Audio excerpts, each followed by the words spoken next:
Hello বন্ধুরা, আজকে আমরা এক্সপ্লেন করতে চলেছি my daddy hide his power chapter 11 থেকে 15। তো চলুন গল্পের মধ্যে ঢুকে যাই। আগের পর্বে দেখেছিলাম এনক লিলিথকে বারবার জিনিয়াস বলছিল। সেজন্য লিলিথ মনের মধ্যে বলে, হাহা, একজন প্রতিভাবান, আমি এটা বাতিল করব। আসলে আমার কোনো প্রতিভা নেই। এখানে ম্যাজিক টাওয়ার থেকে এক প্রফেসর এসেছে লিলিথের সাথে দেখা করার জন্য।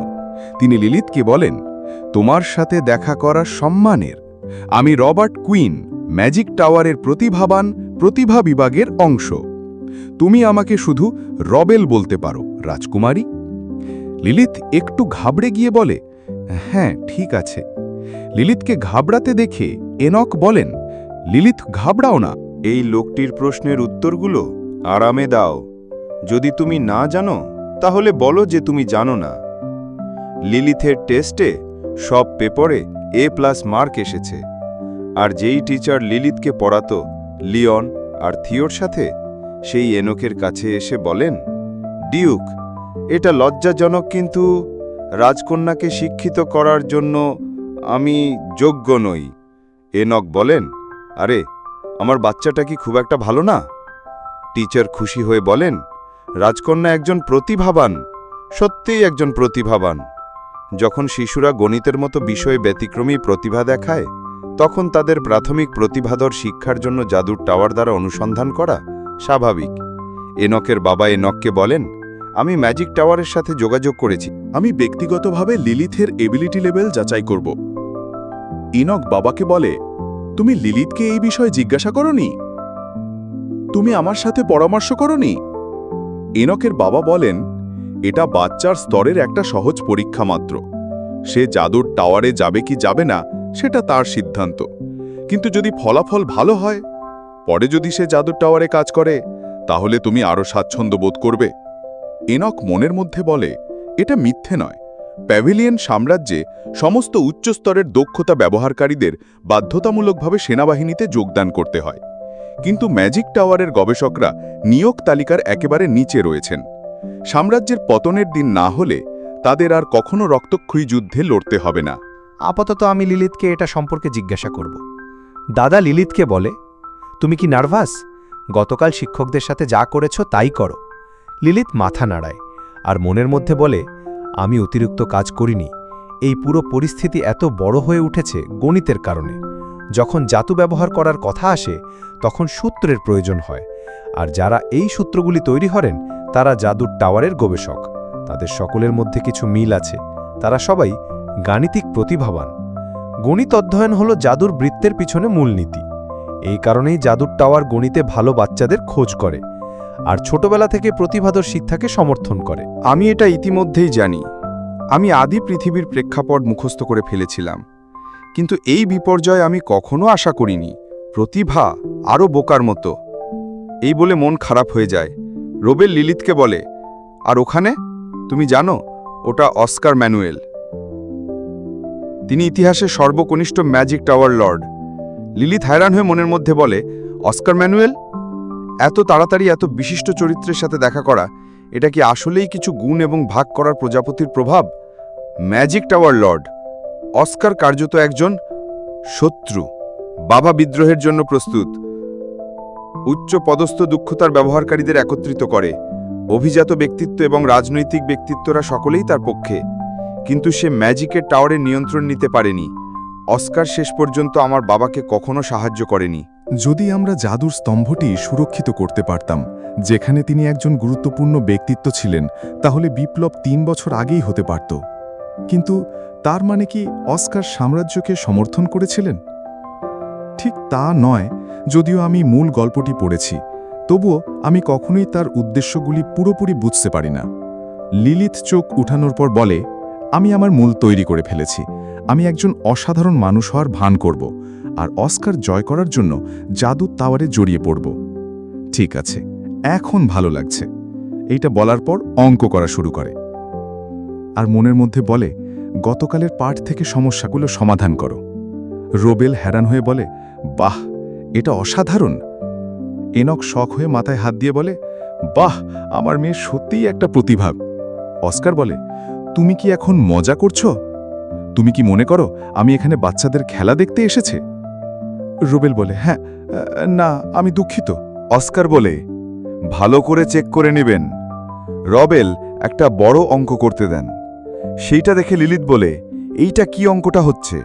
একজন মা অস্কার ম্যানুয়েলের চেয়ে 3 বছরের বড় এবং বাবা মায়ের চেয়ে 5 বছরের বড়। যদি বাবার বয়স 42 হয় তাহলে অস্কার ম্যানুয়েলের বয়স গণনা করো। লিলিত মনের মধ্যে ভাবে, তুমি কি একজন 7 বছর বয়সী শিশুকে একটি রৈখিক সমীকরণ সমাধান করতে বলছো? আর অস্কার বলে, এটাকে চেষ্টা করো। লিলিত মনের মধ্যে ভাবে, আমি এটা সমাধান করার পরিকল্পনা করছিলাম না, কিন্তু এটা পাগলামি। এই ব্যক্তি অবশ্যই তার নিজের জগতে বাস করছে, প্রতিভা হওয়ার জন্য অপছন্ন। লিলিত বলে, আমি জানি না। অস্কার বলে, তুমি জানো না? রবেল লিলিতকে বলে, রাজকুমারী, তোমার মোটেও দুঃখিত হওয়ার দরকার নেই। এমনকি জাদুর টাওয়ারে যারা টের পায় তারাও সাধারণত 7 বছর বয়সে এই সমস্যার সমাধান করতে পারে না। আর লিলিত বলে, হ্যাঁ, ঠিক আছে। ইনক লিলিতকে কোলে নিয়ে বলে, ঠিক বলেছ রাজকুমারী, তুমি ভালো করেছ। এই সমস্যাটা খুব কঠিন। আমাদের রাজকন্যা অনেক প্রতিভাবান। লিলিত বলে, হ্যাঁ হ্যাঁ হ্যাঁ। দাদা লিলিতের মাথায় হাত দিয়ে বলে, তুমি দারুণ করেছ লিলিত। অস্কার যাবার সময় বলে, আমি একটা বোকার পিছনে আমার সময় নষ্ট করেছি। এই কথা শুনে এনকের মন খারাপ হয়ে যায়, আর লিলিত ঘাবড়ে গিয়ে মনের মধ্যে বলে, এটা খারাপ হলো। ইনক অস্কারের কাছে গিয়ে বলে, ওখানেই থামো, তুমি কি বললে? অস্কার বলে, আমি বলেছিলাম আমি একটা বোকার পিছনে আমার সময় নষ্ট করেছি। ইনক রেগে গিয়ে বলে, আমার মেয়ের কাছে ক্ষমা চাও। অস্কার বলে, আমার সময় নষ্ট করার জন্য তোমার ক্ষমা চাওয়া উচিত, যা শোনার মতোই মূল্যবান। তুমি আমার 1 ঘন্টা 37 মিনিট সময় নষ্ট করেছ। এনক জোরে বলে, তুমি কিসের জন্য আসলে? জাদুর ওস টাওয়ারের মালিকের ব্যক্তিগতভাবে আসার দরকার ছিল না। অস্কার বলে, আমি কৌতূহলী ছিলাম। সর্বোপরি সে ওই অ্যানক রুবেনস্টাইনের মেয়ে। কিন্তু মনে হচ্ছে সে অন্যান্য হতাশাজনক শিশুদের থেকে আলাদা নয়। সবাই ট্রিভিয়া নাম্বার গেমের প্রতি আচ্ছন্ন। অ্যানক রেগে গিয়ে বলে, দেখো, যখন আমার বয়স 7 তখন আমার মেয়ে যা করেছে তা আমি করতে পারতাম না। তার বয়সে কে এটা সমাধান করতে পারে? অস্কার বলে, আমি করেছি, ঠিক যখন আমার বয়স 7। অ্যানক বলে, ক্ষমা চাই। অস্কার বলে, আমি প্রত্যাখ্যান করি। এইরকম করে লায়ন আর বাঘের মতো করে লড়াই করছে। অ্যানক রেগে গিয়ে জ্বলে বলে, তোমার কি আদৌ কোনো আদব কায়দা আছে? দাদা এসে অ্যানককে থামায় আর অস্কারকে বলে, ম্যাজিক টাওয়ার লর্ড, আমি তোমার সাথে আমার নাতনির ব্যাপারে যোগাযোগ করেছিলাম। আমি দুঃখিত যে সে তোমার প্রত্যাশা পূরণ করতে পারেনি। চলো এটাকে এখানেই রেখে দিন। অস্কার বলে, ও তাই তো, মনে হচ্ছে নর্ডিকও বুড়ো হয়ে গেছ। একসময় যে তীক্ষ্ণ অন্তর্দৃষ্টির প্রতি শ্রদ্ধা করতাম তা আর কোথাও খুঁজে পাওয়া যাচ্ছে না। অ্যানক জোরে বলে, ম্যাজিক টাওয়ার লর্ড। লিলিত মনের মধ্যে বলে, ধরে রাখো, ধরে রাখো। অভিনয় করো না লিলিত, এতে ভালো কিছু হবে বা প্লিজ। না, আমি কেন পিছিয়ে থাকব? যে দাদুর কাছে অভদ্র তাকে কি আমি বেকসুর খালাস দিয়ে চলে যেতে দেব? অস্কার বলে, আমরা সিস্টেমে আপনার প্রত্যাবর্তনকে স্বাগত জানাই। তোমার মেয়ে এই ক্ষেত্রের অনেক মধ্যম মানের একজন, তাই কোনো অসার স্বপ্ন দেখো না। 7 বছর ধরে তুমি যে পরিবারটিকে পরিত্যাগ করেছ তাকে পুনর্গঠনের দিকে মনোনিবেশ করো এবং তা সঠিকভাবে তুলে ধরো। লিলিত মনের মধ্যে অনেক রাগ হচ্ছে আর বলে, সে কি সত্যিই শেষ পর্যন্ত যাচ্ছে? আমি এটা সমাধান করব। অস্কার চমকে গিয়ে বলে, কি? আর লিলিত বলে, আমাকে আর 5 মিনিট সময় দাও, আমি আবার সেই পরীক্ষাটি সমাধান করব। অস্কার বলে, তুমি সত্যি পারবে? আর লিলিত বলে, হ্যাঁ, যদি আমি ঠিক করে বলি তাহলে তুমি আমার বাবা আর দাদুর কাছে ক্ষমা চাইবে এত অভদ্র কথা বলার জন্য। অস্কার বলে, ঠিক আছে, এগিয়ে যাও। এনক লিলিতকে দেখে বলে, লিলিত আমার রাজকন্যা, নিজেকে চাপ দেবার কোনো দরকার নেই। লিলিত নিজেকে প্রস্তুত করতেছে। অ্যানকার দাদা হ্যারান হয়ে দেখতেছে। লিলিত সব অঙ্ক শেষ করে ফেলে আর উস্কারকে বলে, তোমার বয়স 17 বছর। আর এই চ্যাপ্টার এখানেই শেষ। ভিডিও ভালো লাগলে লাইক করে। এইটা হলো চ্যাপ্টার 12। লিলিত তার অঙ্কটা করে বলে, ম্যাজিক টাওয়ার লর্ড, আপনার বয়স 17 বছর। অস্কার এখন ক্ষমা চায় এনক আর এনকের বাবার সামনে আর বলে, আমি ন্যায্যভাবে হেরে গেছি, কোনো অপরাধ করার জন্য আমি ক্ষমা প্রার্থী। লিলিত অস্কারকে দেখে মনের মধ্যে বলে, কি এত অভদ্র কারো জন্য? তুমি নিশ্চয়ই ভদ্র। আমি ভেবেছিলাম তুমি রাগে জ্বলে উঠবে। তোমার চোখে ওই পাগলাটে ভাবটা কি? অস্কার লিলিথের দাদার কাছে বলে, তোমার নাতনির পড়াশোনার ব্যাপারে আমার একটা প্রস্তাব আছে। লিলিথ মনের মধ্যে বলে, হ্যাঁ, অবশ্যই একটা অবাস্তব। বাহিরের সন্ধ্যা হয়ে যায়। লিলিথ ভাবে, দীর্ঘশ্বাস। জীবন, আমি আসলে কি করছি?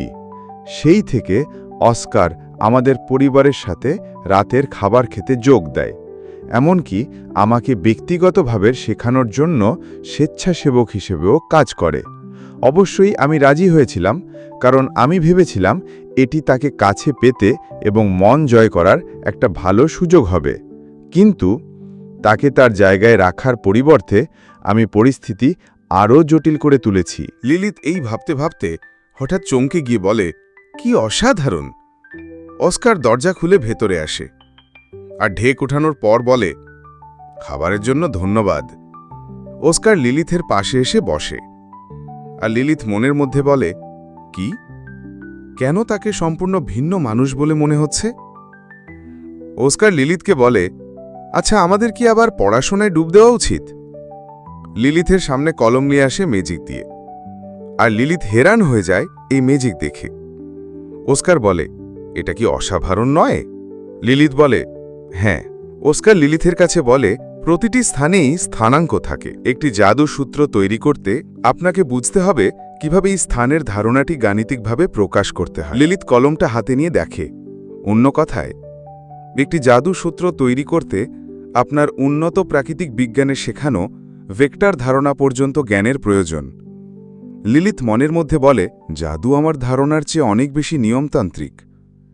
অস্কার লিলিথের কাছে জিজ্ঞেস করে, তুমি কি জানো শূন্যের চেয়ে ছোট সংখ্যা কোনগুলো? লিলিথ বলে, শূন্যের চেয়ে ছোট সংখ্যা কি আছে? অস্কার সামনে কিছু লিখে দেয় লিলিথকে, আর বলে, একবার চেষ্টা করে দেখো। লিলিথ মনের মধ্যে বলে, মনে হচ্ছে সে আমাকে ঋণাত্মক সংখ্যার ধারণা শেখানোর চেষ্টা করছে। আচ্ছা, আমাকে শুধু একটু ভেবে সঠিক উত্তর দেবার ভান করতে হবে। অস্কার লিলিথকে দেখে বলে, ওটা তো ছোট। লিলিথ জিজ্ঞেস করে, কি সংখ্যাগুলো কি? অস্কার বলে, না, তোমাকে বলছি, তুমি অনেক ছোট। এইটা শুনে লিলিথ বলে, মাফ করবেন। অস্কার বলে, 7 বছরের বাচ্চার জন্য তুমি অস্বাভাবিকভাবে খাটো। লিলিথ মনের মধ্যে বলে, হ্যাঁ, আমি আমার বয়সী অন্যদের তুলনায় ছোট ছিলাম, আর এর একটা কারণ আছে। লিলিথের হাত কাঁপে আর বলে, ও, সে আসলে জানে না, তাই না? অস্কার বলে, তুমি কি ছোটবেলায় ভালো খাওনি বলে? লিলিথ ভাবে, অস্কার ম্যানুয়েল এমন একটি চরিত্র যা সম্পর্কে আমি এতবার পড়েছি যে আমি মূল উপাদানটি প্রায় মুখস্থ করে ফেলেছি, কিন্তু এখনও পুরোপুরি বুঝতে পারিনি। আমি বলতে পারছি না যে সে কি কেবল অপ্রস্তুত মন্তব্য করছে, নাকি সে আসলেই আমার গোপন কথা জানে। লিলিথ বলে, ঠিক আছে, আমার কেবল এগিয়ে যাওয়ার অনেক কিছু খেতে হবে। অস্কার বলে, হ্যাঁ, প্রচুর পরিমাণে খাও।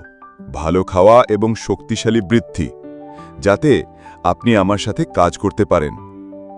লিলিথ বলে, যদিও আমি ম্যাজিক টাওয়ারে যাচ্ছি না।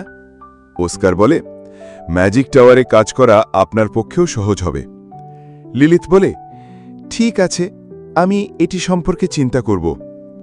এখন রাত হয়ে যায়, আর লিলিথ আগের কথা ভাবে, যেখানে সবাই লিলিথকে প্রথম দেখাতেই বলছিল, তুমি 7 বছর বাচ্চাদের চাইতে অনেক ছোট দেখা যাচ্ছে। এত ধীরে ধীরে বাড়ার কারণ রয়েছে। আমি যখন নায়কটির সন্তান, আমি সাধারণ ছানা কিছু। এইসব ভাবার পর অ্যানক লিলিথের মাথায় হাত রেখে বলে, প্রতিভা রাজকন্যা, বিছানার সময় এসেছে। লিলিথ রেগে গিয়ে অ্যানককে বলে, আমাকে প্রতিভা বলা বন্ধ করুন বাবা। অ্যানক হেসে বলে, কেন নয়? অ্যানক জড়িয়ে ধরে বলে, তোমাকে আজ অ্যামেজিং লাগছিল। তুমি কি দেখেছ যে দাদুর গ্রিন কিভাবে প্রায় কানে পৌঁছেছে? অ্যানক বলে, তিনি সর্বদা আমাকে অজ্ঞাত আচরণ না করার কথা বলছেন। তবে আজ তিনি দেখে মনে হচ্ছিল যে তিনি সবচেয়ে মজা করছেন। এগুলো বলার সময় অ্যানকের ঘুম আসছিল। লিলিত বলে, যদি তোমার ঘুম আসে তাহলে ঘুমাতে যাও। এনক বলে, কি হয়েছে প্রিন্সেস, তুমি ঘুমাতে পারছো না? লিলিত বলে, এই রাজকন্যার মনে অনেক কিছু আছে। এনক বলে, তুমি ক্লান্ত নও তাই না? তুমি কি চাও আমি তোমাকে একটা গল্প শোনাই? লিলিত বলে, অবশ্যই। এনক বলে, আজকের গল্পটা কি? লিলিত বলে, দেখা যাক রাজকুমারী টাওয়ারে বন্দী। এনক বলে, বাহ, মজার লাগছে। লিলিত বলে, আমার অতীত জীবনের স্মৃতি ফিরে পাওয়ার পর ঘুমানোর গল্পগুলো নিস্তেজ হয়ে গেল। এনক বলে, আমি এটা সহ্য করেছি কারণ আমার বাবা আমার কাছে পড়তে খুব ভালো লাগত। একসময় ছিল এক দয়ালু রাজা এবং এক রাজকন্যা। রাজা তার মেয়েকে খুব ভালোবাসতেন এবং লালন করতেন। লিলিত বলে, মনে হচ্ছে তুমি আর আমি বাবা। এনক বলে, একদিন যখন রাজকন্যার বয়স 7 বছর, তখন পাশের রাজ্যের রাজা তাকে অপহরণ করে। দয়ালু রাজা তার মেয়ের মৃত্যুতে প্রতিদিন কাঁদতেন। ভালো রাজা দুষ্ট রাজাকে ধন সম্পদ দান করে তার অধীনস্থ হয়ে গেল, কিন্তু তবুও দুষ্ট রাজা রাজকন্যাকে ফিরিয়ে দেয়নি। এনক বলে, বাবা আর মেয়েকে আলাদা করা, এটা নিষ্ঠুর। লিলিথ মনের মধ্যে বলে, একেবারে, এই গল্পটি এত পরিচিত কেন লাগছে? এনক আরও পড়ে, শোকে জর্জরিত দয়ালু রাজা অবশেষে একটি ছোট ছেলের সাথে দেখা করলেন, যিনি অবিশ্বাস্যভাবে শক্তিশালী ছিলেন। রাজা ছেলেটিকে তার পুত্র হিসেবে দত্তক নিলেন, এই আশায় যে একদিন যখন তারা পুনরায় মিলিত হবে তখন সে রাজকুমারীর একজন ভালো ভাই হতে পারবে। লিলিথ হ্যারান হয়ে বলে, কি? এনক বলে, কি হলো লিলিথ? লিলিথ বলে, ওহ, কিছুই না, এটা মজার, দয়া করে চালিয়ে যাও। এনক বলে, তাই না, এটা খুব রোমাঞ্চকর। তারপর একদিন খারাপ রাজা ঘোষণা করলেন যে রাজকন্যা অসুস্থ হয়ে মারা গেছেন। এনক বলে, কি? হঠাৎ সে মারা যায়? এটা কেমন গল্প? লিলিত একটু রাগ করে বলে, পড়তে থাকো বাবা, খারাপ রাজা হয়তো মিথ্যে বলছে, হয়তো সে সত্যি মারা যায়নি। এনক বলে, তুমি কি তাই মনে করো? শিরোনামে রাজকন্যার কথা উল্লেখ আছে, তাই নিশ্চিতভাবেই সে আসলে মারা যাবে না। ক্রুদ্ধ হয়ে দয়ালু রাজা তার দত্তক পুত্র সহ খারাপ রাজার উপর প্রতিশোধ নিতে চাইলেন। তারা সমস্ত খারাপ রাজার বাহিনীকে পরাজিত করে এবং অবশেষে খারাপ রাজাকে বন্দী করে।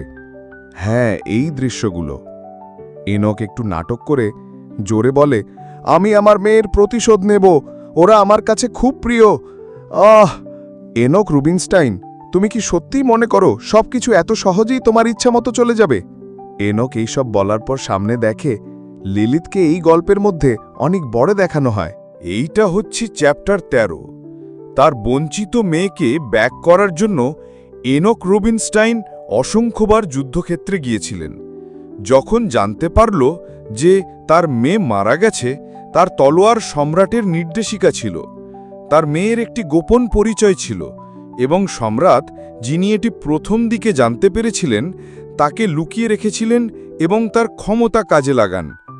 সম্রাটের মগজ ধোলাই করে তার কন্যার নির্বিচারে মানুষ হত্যা শুরু করে। এনক রুবিনস্টাইন তার মেয়েকে ফিরিয়ে আনতে চেয়েছিলেন, কিন্তু সে কোনো উপায় খুঁজে পেল না, আর যে তাকে থামিয়েছিল সে ছিল এনক। পড়ার সময় থেমে বলে, এটা কি বাচ্চাদের গল্পের বই? লিলিথ বলে, উফ, সত্যি, এরপর কি হবে?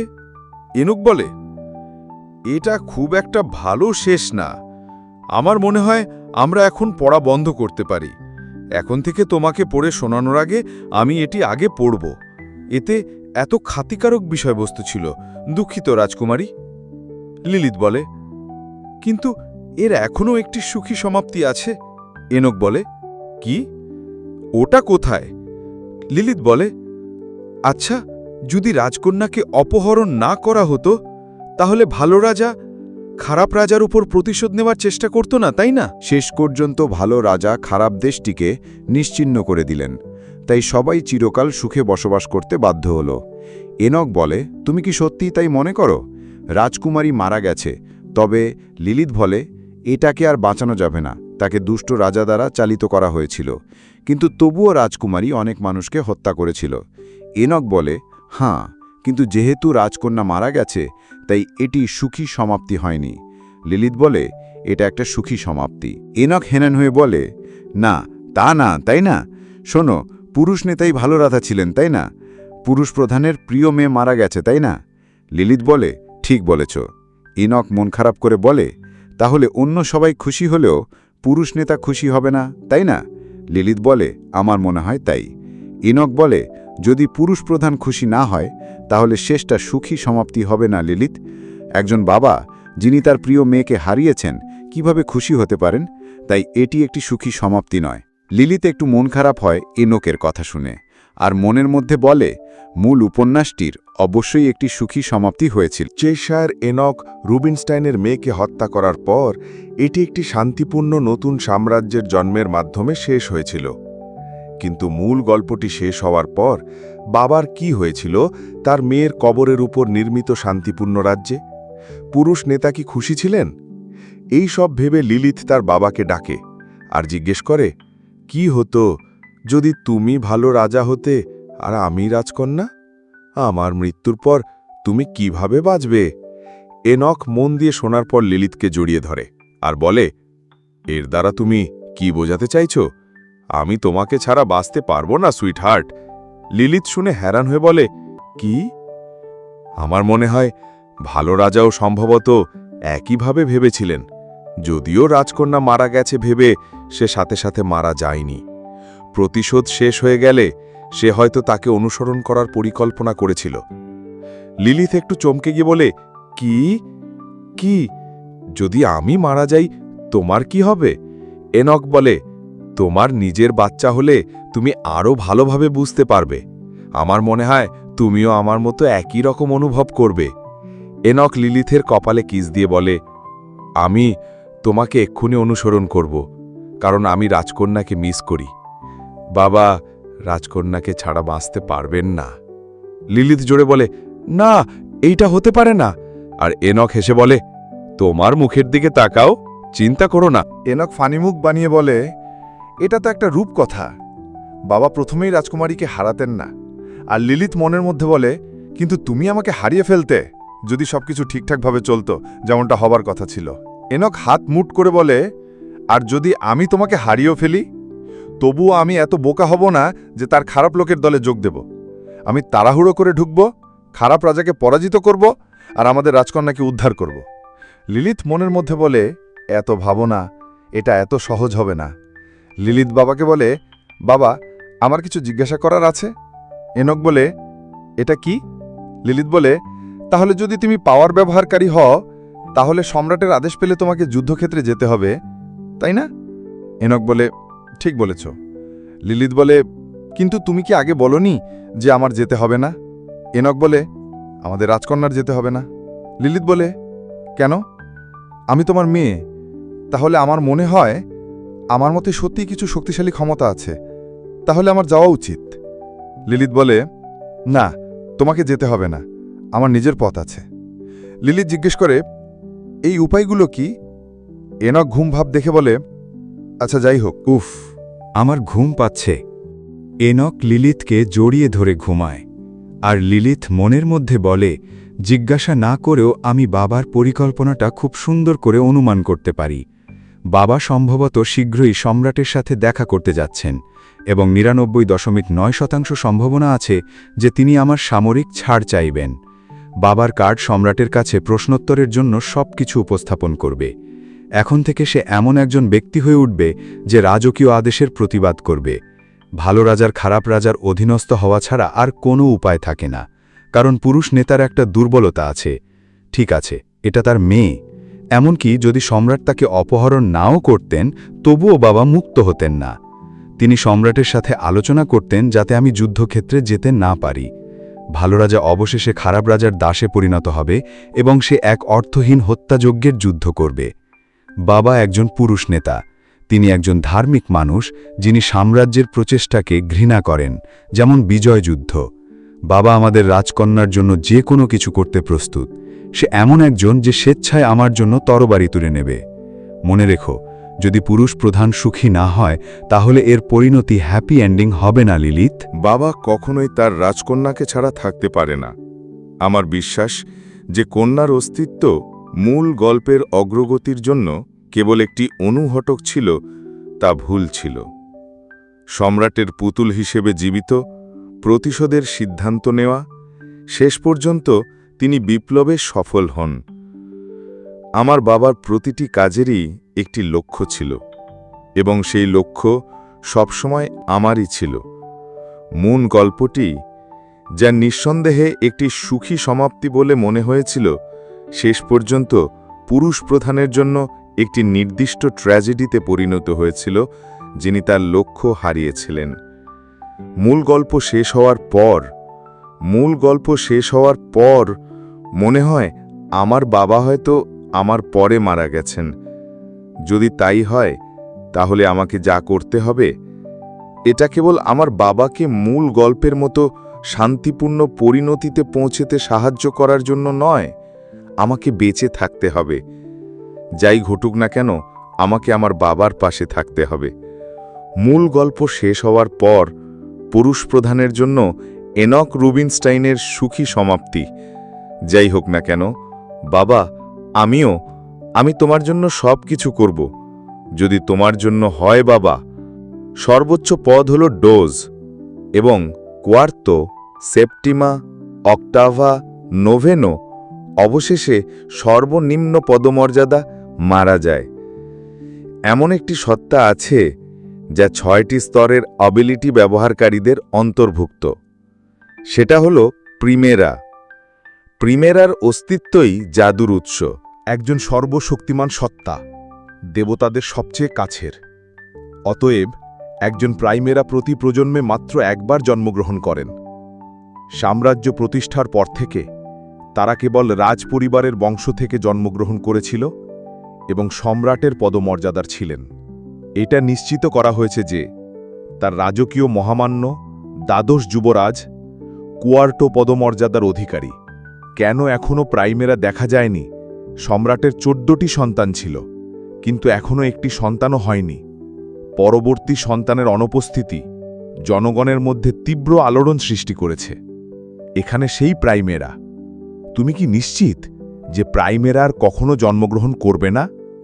সামনের লোকটা বলে, চিন্তা করবেন না মহারাজ, তুমি এখনও তরুণ এবং সুস্থ, তাই তুমি অবশ্যই পরবর্তী প্রাইমেরা দেখতে পাবে। প্যাভিলিয়ন সাম্রাজ্য সম্রাট নিকোলাস ভন প্যাভিলিয়ন, 48 বছর বয়সী। এটা হচ্ছে চ্যাপ্টার 14। 7 বছর আগে যখন এনক চলে যান, সম্রাট ক্ষুব্ধ হয়েছিলেন। তার অনুপস্থিতির ফলে সামরিক শক্তির ব্যাপক ক্ষতি হয়। রাজা বলে, যারা অপেক্ষা করে তাদের জন্য ধৈর্যই মূল চাবিকাঠি। যদি আমি অপেক্ষা না করে এনককে তখন আত্মসমর্পণে বাধ্য না করতাম, তাহলে সম্ভবত এখনই আমি মারা যেতাম। আমার জীবন ইতিমধ্যেই শেষ হয়ে গেছে। প্রাইমেরা যে মনের পরিবর্তে জীবনী শক্তি গ্রহণ করে, একজন সাধারণ মানুষের আয়ুষ্কাল দ্বিগুণ। যদিও প্রাইমেরা এবিলিটি ব্যবহারকারীদের ব্রেইন ওয়াশিং করে গোলাম বানানো সক্ষম ছিল, এই ধরনের ব্রেইন ওয়াশিংয়ের জন্য প্রচুর পরিমাণে প্রাণশক্তির প্রয়োজন হতো, বিশেষ করে যখন লক্ষ্যবস্তু এনক রুবিনস্টাইনের মতো শক্তিশালী কেউ। রাজা দাঁড়িয়ে বলে, সে কি জানে গত 7 বছর ধরে আমি কি সহ্য করেছি? সে কি বুঝতে পারে? সম্রাট নিকোলাস বিজেতা, রাজা উপাধির ধারক, এখনও কিছু দেশ ছিল যেগুলো শোষিত হয়নি এবং তারা তার পাশে কাটা ছিল। তুমি বলেছিলে সে তার মেয়েকে নিয়ে ফিরে এসেছে। এনক শীঘ্রই তার জমকালো প্রত্যাবর্তনের জন্য আমার জন্য একটি চমৎকার। কারণ এনক রুবেনস্টেন ফিরে এসেছেন। পরের দিন সকালে জন লিলিথকে বলে, তুমি স্টাডি রুমে যাচ্ছ তাই না? আমি তোমার জিনিসপত্র গুছিয়ে রাখছি। লিলিথ বিছানায় বসে পা নাড়ায়, তারপর পা দেখে বলে, এটা এত ছোট। বিছানায় শুয়ে বলে, দূর, এটা এত ছোট, এটা বাড়ছে না। যদি আমি এভাবে ধীরে ধীরে বাড়তে থাকি, তাহলে আমার আসল পরিচয় পুরো পাড়া জুড়ে উন্মোচিত হয়ে যাবে। আমাকে দ্রুত সরে যেতে হবে। প্রথমে আমি পরিকল্পনা অনুযায়ী যে সায়ার উদ্ধার করব।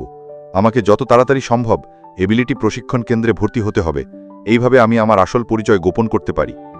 কারণ শুধুমাত্র প্রশিক্ষণ কেন্দ্রেই সম্রাটের ক্ষমতার মাধ্যমে আমার এবিলিটি সম্পূর্ণরূপে কাজে লাগানো সম্ভব।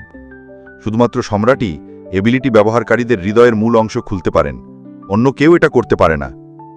এবং যত তাড়াতাড়ি সম্ভব আমার ক্ষমতা ব্যবহার করা দরকার। আমার ক্ষমতা ব্যবহার করে আর আমার জীবনী শক্তি গ্রহণ করে আমি অন্যদের মতো বেড়ে উঠতে পারি। জোন জেটিকে বলে, তুমি কি এটার কথা শুনেছ আপু? তারা বলে, এটা আরেকটা ব্যর্থতা। দ্বাদশ রাজপুত্রের পদমর্যাদা হল কোয়ার্তো জেটি বলে, আসলেই না, আমি ভেবেছিলাম এবার প্রাইমেরা হবে। জোং বলে, মানুষ বলছে দেবতারা রাজপরিবারকে পরিত্যাগ করেছে, এখনও কোনো প্রাইমেরা ব্যক্তি খুঁজে পাওয়া যায়নি। জোন বলে, আসলেই না, এটা শীঘ্রই বেরিয়ে আসবে। জেটি বলে, এটা খুবই অদ্ভুত, এখন পর্যন্ত রাজপরিবারের প্রথম বা দ্বিতীয় সন্তানই প্রাইমেরা ছিল। জোন বলে, সত্যি? প্রাইমেরা ছাড়া এত রাজকুমারী রাজকন্যা আছে, কিন্তু এখনও কোনো যুবরাজ নেই? দ্য প্রথম পরম ক্ষমতাসম্পন্ন একটি সত্তা, প্রতি প্রজন্মে মাত্র একবার জন্মগ্রহণ করে। এটা প্রথম, তাই না? এখন পর্যন্ত এই নিয়মের ব্যতিক্রম কখনো ঘটেনি যে একজন প্রাইমেরা শুধুমাত্র রাজপরিবারের মধ্যেই জন্মগ্রহণ করেন, এবং সম্রাটের বংশধরদের মধ্যে কেবল একজন প্রাইমেরাই যুবরাজ হতে পারেন। লিলিথ ভাবে, সম্রাট? সে যত খুশি সন্তান নিতে পারে, কিন্তু প্রাইমেরা কোথা থেকে আসবে? এবার রাজপরিবারে কোনো প্রাইমেরা জন্মগ্রহণ করবে না। প্রাইমেরা প্রথম, প্রতি প্রজন্মে মাত্র একবার জন্মগ্রহণ করে। ইতিমধ্যেই জেটি বলে, তুমি কি মনে করো না এটা অন্য পরিবার থেকে এসেছে, তাই না? জোন লিলিথকে বলে, মেস, তোমার জন্য সবকিছু প্যাক করেছি। জেটি লিলিথকে ব্যাগ দিয়ে বলে, দেখো, খরগোশের মুখ ফুলে গেছে, তাই না? আর লিলিথ বেগ দেখে খুশি হয়ে পড়ে আর বলে, আমার এইটা অনেক পছন্দ হয়েছে সিস্টার। আর জোন লিলিথের কিউট চেহারা দেখে বলে, ওহ, এটা খুব সুন্দর, তুমি চাইলে আমি তোমাকে স্টাডি রুমে নিয়ে যেতে পারি। লিলিথ মনের মধ্যে বলে, চেশায়ার খুঁজে বের করার মহা অভিযানে আর বিলম্ব নয়, প্রথম ধাপটি সম্পন্ন করার সময় এসেছে। লিলিথ সিসকে জিজ্ঞেস করে, ঔষধের দোকানের ঘরটি কোথায়? জোন বলে, ঔষধের দোকানের ঘর এখানে এক ডাক্তারকে দেখানো। সে দরজা খুলে লিলিথকে দেখে বলে, ওহ, কে এইটা? এটা কি সেই ইয়াং লেডি? ডিউকের প্রাসাদটি কয়েকদিন ধরেই গুঞ্জন করছে। লিলিথ নিজের পরিচয় দেয়।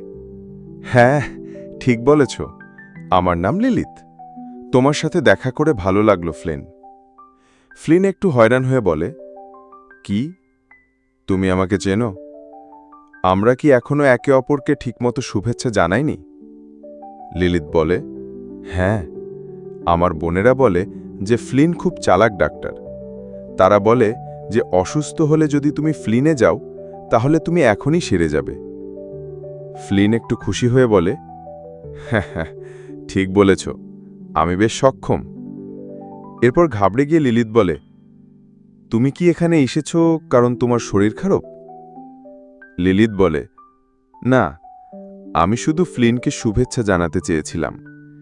এটা একটা উপহার। আমি এটা বাগান থেকে কিনেছি, কারণ বসন্তের গন্ধটা খুব সুন্দর। ফ্লিনের কাছে লিলিথ অনেক খুশি হয়ে বলে, আহ, ধন্যবাদ ইয়াং লেডি। ফ্লিন বলে, ঔষধির দোকানের ঘরটা বেশ নিস্তেজ, কিন্তু ফুলদানি দিয়ে ফুল দিলে দেখতে সুন্দর লাগবে। লিলিথ ফ্লিনকে ডেকে বলে, যাই হোক ফ্লিন বলে, ইয়েস ইয়াং লেডি, তোমার কাছে ফেয়ারি টিয়ার্স আছে?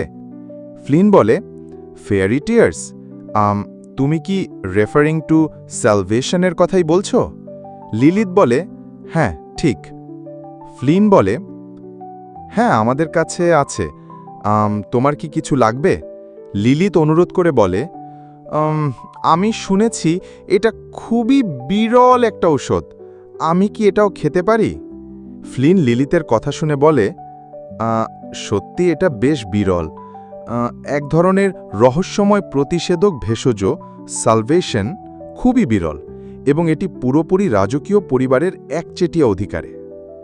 সম্রাট কর্তৃক অনুমোদিত কয়েকটি নির্বাচিত পরিবারকেই মাসে একবার এটি উপহার হিসেবে দেওয়া হয়। যদি আপনি রুবিনস্টাইন পরিবারের একজন সরাসরি বংশধর হন তাহলে আপনি সম্পূর্ণরূপে যোগ্য। আপনি ইয়াং লেডি অবশ্যই যোগ্য। লিলিথ বলে, বুঝলাম, আমি একটা বইয়ে পড়েছিলাম যে এটা সত্যিই ভালো।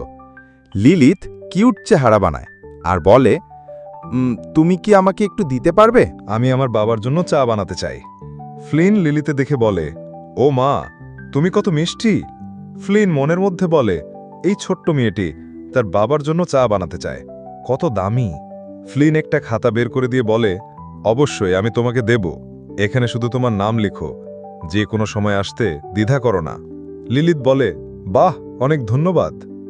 লিলিত নিজের নাম লেখে আর মনের মধ্যে খুশি হয়ে বলে, প্রস্তুতি সম্পূর্ণ।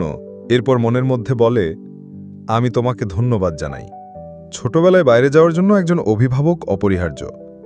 যদি আমি একা বাইরে যেতে বলি, তারা আমার ঘাড়ের পেছন থেকে ধরে আমার ঘরে আটকে রাখবে। কে আমাকে গোপনে বের করে আনতে পারে আর আমাকে পাহারা দেওয়ার মতো শক্তিশালী হতে পারে? লিলিত ভাবে, জেটি আর জুন, উনি? ভুল। আমার ব্যক্তিগত গার্ড? আঙ্কেল? ভুল। কয়েকজন গার্ডের নাম মনে করার পর কারো সাথে যেতে চায় না। এরই হঠাৎ তার গালে কে যেন এসে হাতের আঙ্গুল লাগায়। এখানে লিলিতের দুই ভাই এসে লিলিতকে বলে, যদি ক্লাস শেষ হয় চলো খেলি বাচ্চা। লিলিতের মাথায় বুদ্ধি আসে, ডিংডং করে, এটা বড় ভাইয়েরা। থিও বলে, আজ আমাদের কি করা উচিত? পিঁপড়ে ধরার কথা কি? পশমি পিঁপড়েরা? এই চ্যাপ্টার এখানেই শেষ হয়ে যায়। এইটা হচ্ছে চ্যাপ্টার 15। যমজরা প্রতিভাবান ব্যক্তি। তারা ইতিমধ্যেই প্রশিক্ষণ একাডেমি থেকে স্নাতক হয়ে গেছে এবং তাদের দক্ষতা উন্মোচন করেছে তাদের পদমর্যাদার বাইরে। এই পরিবারে তারা আমার বাবার পরে সবচেয়ে শক্তিশালী। প্রথম চ্যালেঞ্জ হলো এই যমজ সন্তানদের বাইরে যেতে রাজি করানো। লিলিত এখানে নাটক করে বিছানায় শুয়ে আছে আর লিওন আর থিওকে বলে, আমি খেলার চেষ্টা করছি, আমার খিদে পেয়েছে। থিও বলে, ক্ষুধার্ত? তাহলে চলো ডাইনিং হলের দিকে যাই। লিলিত রাগ করে জোরে বলে, ওখানকার খাবার সুস্বাদু নয়। থিও বলে, তাহলে আমাদের কি করা উচিত? তুমি কি কিছু খেতে চাও? লিলিত মুখ সামলায় আর বলে, আমি যেটা খেতে চাই তা এখানে নেই। থিও বলে, এটা কি? লিলিত পুরাতন বাড়ির কথা মনে করে বলে, আমি যখন বাবার সাথে পুরনো বাড়িতে থাকতাম তখন আমরা এই খাবারই খেতাম। লিওন আর থিও বলে, আমি বুঝেছি। থিও বলে, এটা নিশ্চয়ই সাধারণ মানুষের খাবার, তাই না? আমাদের কি শেফকে এটা বানাতে বলা উচিত? লিওন বলে, তুমি কি বোকা?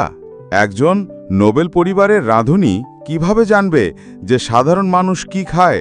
থিও লিলিথকে বলে, আচ্ছা, আমরা কি বাইরে গিয়ে খেতে পারি, তাই না? লিলিথ বলে, আমরা কি একটা সাধারণ রেস্তোরাঁয় যাব? লিলিথ মনের মধ্যে খুশি হয়ে বলে, এটা খুব মসৃণভাবে চলছে। লিলিথ বলে, বড়রা কি আমাদের এটা করতে দেবে? লিওন বলে, তোমার কথা ঠিক আছে। যদি আমরা মাকে বলি যে আমরা সাধারণ মানুষের রেস্তোরাঁয় যাচ্ছি, তাহলে আমরা একটা কথা বলবো। থিও বলে, হ্যাঁ, সম্ভবত। থিও কিছু ভাবে কি বলা যায়। লিলিত আরও নাটক করে বলে, ভাইয়ারা, লিলিত অনেক ক্ষুধার্ত। লিলিত কিউট চেহারা দেখিয়ে মানানোর চেষ্টা করে। লিওন বলে, তাহলে চলো লুকিয়ে বেরিয়ে আসি। লিওন আর থিও বাহিরে বের হয়েছে। বেচারা লিলিত দেয়ালের ছোট ফাঁকা দিয়ে ঘষে ঘষে বের হচ্ছে। থিও বলে, কোনো প্রহরী বা পরিচারক ছাড়াই অলক্ষিত থাকার একমাত্র উপায় হল এই দুর্দান্ত পরিকল্পনা। লিলিত কোনো মতে ছোট ফাঁকা দিয়ে বের হয়ে আসছে আর লিলিত বলে, ক্যাপ্টেন থিও এই পরিকল্পনাটি করেছিলেন এবং বর্তমানে এটি বাস্তবায়িত হচ্ছে। লিওন থিওকে বলে, তুমি গর্তটা কেন বড় করনি থিও? তুমি এত বোকা। থিও বলে, আমরা পারবো না, আরো বড় গর্ত খুব বেশি লক্ষণীয় হবে। লিলিত বাহিরে বের হয়ে বলে, আমি সফল। তার জামা কাপড় ময়লা হয়ে যায়। থিও লিলিথের গা সাফ করি বলে, ও না, তুমি ধুলোয় ঢাকা। লিলিত খুশি হয়ে বলে, আহা, ধন্যবাদ ভাই। থিও লিলিথের হাত ধরে হাঁটে আর বলে, ঠিক আছে, আমরা কি যাব? থিওর হঠাৎ ব্যথা হওয়া শুরু হলো। লিলিত ঘাবড়ে যায় আর জোরে বলে, হ্যাঁ, কি হয়েছে ভাই? তুমি ঠিক আছো? থিও নিজেকে ঠিক করে বলে, না, আমি ঠিক আছি। সত্যি, সাধারণত এই ধরনের মাথা ব্যথার 5 দিন পর এটি ঘটে। লিলিত মন খারাপ করে বলে, ও ঠিক আছে। থিওর একটা বিরল রোগ আছে। তখন সে যখন বলে যে এটি 5 দিন পরে হবে, তখন সে খিঁচুনি বোঝায়। মূল গল্পে যমজ ভাইবোনদের একজনের ভূমিকা ছিল, যার মৃত্যু নির্ধারিত ছিল। 1. চেশায়ারের বিকাশের একটি ধাপ। 2. পাঠকদের হৃদয় স্পর্শ করার একটি উপায়। এইভাবে দয়ালু থিওকে শুরু থেকেই একটি জন্মগত বিরল রোগ থাকার জন্য প্রতিষ্ঠিত করা হয়েছিল। তাকে চেশায়ারকে আলতো করে সুস্থ করার জন্য তৈরি করা হয়েছিল, যার হৃদয় বছরের পর বছর নির্যাতনের কারণে শক্তভাবে বন্ধ ছিল, এবং তারপর তার উদ্দেশ্য পূরণ করার পরে মঞ্চ থেকে বেরিয়ে আসার জন্য। কি নিষ্ঠুর! লেখক থিওর রোগকে বলা হতো মানা ক্ল্যাশ। এটি ছিল একটি বিরল রোগ যেখানে তার শরীরের মধ্যে ঐশ্বরিক শক্তি এবং জাদুকরী শক্তির সংঘর্ষ ঘটে, যার ফলে পর্যায়ক্রমে খিঁচুনি হতে থাকে। 16 বছর বয়সে নাইট উপাধি লাভের পর থিও বসন্তে মৃত্যুবরণ করবেন। সংক্ষেপে, সে ধার করা সময় নিচ্ছে। থিও লিলিথকে বলে, আমরা কি এখনই বেরিয়ে যাব লিলিথ? লিলিথের মুখ খোলা দেখে থিও বলে, মুখটা এমন কেন? তুমি ব্যথা পাওনি তাই না? লিলিথ বলে, ও না না, মোটেও না। লিলিথ মনের মধ্যে বলে, ভাই, দয়া করে আমার উপর দয়ালু স্বভাব ব্যবহার করা বন্ধ করো। যদিও বলা হতো যে এটি নিরাময়যোগ্য, তবুও প্রাচীন গ্রন্থে লিপিবদ্ধ মানা সংঘর্ষ প্রতিরোধের একটি উপায় ছিল। এতে সন্তুদের হৃদয় নামক কিছুর উল্লেখ ছিল। অবশ্যই এটি একটি রূপক বাক্যাংশ ছিল, এবং কেউই ঠিক জানত না যে এটি কী বোঝাতে চেয়েছিল। অবশেষে চেশায়ারের অর্থ উন্মোচন করতে সক্ষম হয়। থিওর মৃত্যুর পর চেশায়ার এটা অর্থহীন জেনেও প্রাচীন লেখার ব্যাখ্যায় মগ্ন হয়ে পড়েন। তিনি অবশেষে সাধুদের হৃদয় খুঁজে বের করেন এবং থিওর সমাধিতে এটি স্থাপন করেন। মূল গল্পের চেশায়ার এটা বের করতে অনেক কষ্ট করেছে। এত সহজে এটা খুঁজে পাওয়ার কোনো উপায় নেই। লিলিথ মনের মধ্যে হ্যানান হয়ে বলে, দাঁড়াও দাঁড়াও, আমি কি বোকা? আমি এখনই এটা কি তা জানি। একজন নিবেদিত প্রাণ পাঠক হিসেবে, যিনি মূল গল্পটি একাধিকবার পড়েছেন, ওকে বাঁচানোই আমার একমাত্র কাজ। প্রতিটি পর্বে সে প্রচণ্ড যন্ত্রণা সহ্য করেছে, কিন্তু এখন আর তাকে সেই যন্ত্রণা সহ্য করতে হবে না। লিলিথকে এভাবে খুশি হয়ে চিল্লাতে দেখে থিও বলে, হ্যাঁ, ওটা কি ছিল লিলিথ? লিলিথ বলে, ও ভাই, আমাকে বাইরে নিয়ে যাও এবং সুন্দর কিছু কিনে দাও। থিও বলে, ঠিক আছে, আমি তোমায় সব কিছু কিনে দেব। সবাই মার্কেটে চলে আসে। লিলিথ সামনে একটা দোকানের দিকে ইশারা করে বলে, আমিও সেখানে যেতে চাই। উইলি ডানকানের জেনারেল স্টোর, যার মালিক ছিলেন একজন প্রাক্তন সোর্ড ম্যাচ, এবং তার স্কোয়ার। লিলিথ মনের মধ্যে বলে, সাইনবোর্ডটি খুব একটা নির্ভরযোগ্য মনে হচ্ছে না, তবে এলাকার দোকানগুলির মধ্যে এটিই সবচেয়ে। তাদের এখানে থাকা উচিত। আমি নিশ্চিত তাদের কাছে সাধুর হৃদয় থাকবে। দোকানদার থিও আর লিওনকে ডেকে বলে, প্রাইমার আর মহিমার গৌরব, তুমি দেখতে গুরুত্বপূর্ণ মানুষদের মতো। এখানে কেন এসেছ? থিও আর লিওন একে অপরকে দেখতে থাকে, আর লিলিথ আশেপাশে ঘুরে দেখে। লিলিথ একটা কাঁচে বন্দি কিছু দেখে। লিলিথ সেই কাঁচের বক্সটার দিকে ইশারা করে বলে, বাহ, এটা খুব সুন্দর, আমি এটা চাই। লিওন, থিও আর দোকানদার হ্যারান হয়ে যায়। সামনে কিছু বলের মতো ডার্ক ম্যাজিক দেখা যায়। লিলিথ বলে, বেগুনি রন দোল খায় আর ঝিকিমিকি করে, এটা খুবই মনোমুগ্ধকর। লিলিথ এটা দেখে অনেক খুশি হয়ে যায় আর কাঁচের গ্লাসে মুখ দিয়ে বলে, এটা দেখতে রাতের আকাশের তারার মতো। দোকানদার লিলিথকে বলে, ইয়াং লেডি, এটা একটা মানা জন্তুর কোর। এটা একটা নিহত মানা জন্তুর শরীর থেকে বের করা হয়েছে। এটা একজন সম্ভ্রান্ত মহিলার খেলনা হিসেবে অত্যন্ত অনুপযুক্ত। লিলিথ জিদ করতে থাকে আর বলে, আমি চাই, তুমি এটা আমার জন্য কিনে দাও। থিও লিলিথকে কাছে নিয়ে আসার বলে, না, এটা অনুমোদিত নয়, এটা বিপজ্জনক। মন ক্রমাগত মূল থেকে বেরিয়ে আসে। যদি তুমি এটি বহন করো তাহলে তুমি এতে আসক্ত হয়ে পড়বে। যাদের মানা নিয়ন্ত্রণ করার ক্ষমতা আছে তারাই কেবল এই ধরনের কিছু পরিচালনা করতে পারে। দোকানদার বলে, হ্যাঁ, এটা ঠিক। এমনকি এটি সাধারণ কাঁচ দিয়ে তৈরি নয়, এটি বিশেষ ব্লক গ্লাস দিয়ে তৈরি, যা মানাকে আংশিকভাবে সিল করে। লিলিথ বলে, ঠিক আছে, আমিও এটা সামলাতে সক্ষম। লিওন একটু চমকে গিয়ে বলে, তুমি কি বলছো? তুমি এখনো কোনো প্রশিক্ষণ একাডেমিতে যাওনি বাবু? লিলিথ জিদ করে বলে, আমি তোমাকে বলছি, আমি এটা সামলাতে পারবো। লিওন জোরে বলে, না মানে না, কান্না থামাও। লিলিথ মনের মধ্যে বলে, খিচুনির 5 দিন বাকি, যদি আমি এখনই এটি না পাই তাহলে সন্দেহ ছাড়া এটি পাওয়ার আর কোনো সুযোগ আমার থাকবে না। আমি যন্ত্রণা এড়ানোর একটা উপায় জানি, কিন্তু আমি তাকে তা সহ্য করতে বাধ্য করতে চাই না। আর কোনো উপায় নেই, আমার চূড়ান্ত পদক্ষেপটি কাজে লাগানোর সময় এসেছে। এইটা বলে নিচে শুয়ে জিদ করার মতো করে কান্না করে বলে, তুমি যদি এটা না কিনে দাও আমি যাব না। মুখ ফুলিয়ে মনের মধ্যে বলে, অভিযোগ করার সুযোগ কাজে লাগানোর সময় এসেছে। মা, আমাকে এটা কিনে দাও, শুধু একটা বাচ্চাই এটা করতে পারে। এই চ্যাপ্টার এখানেই শেষ হয়ে যায়।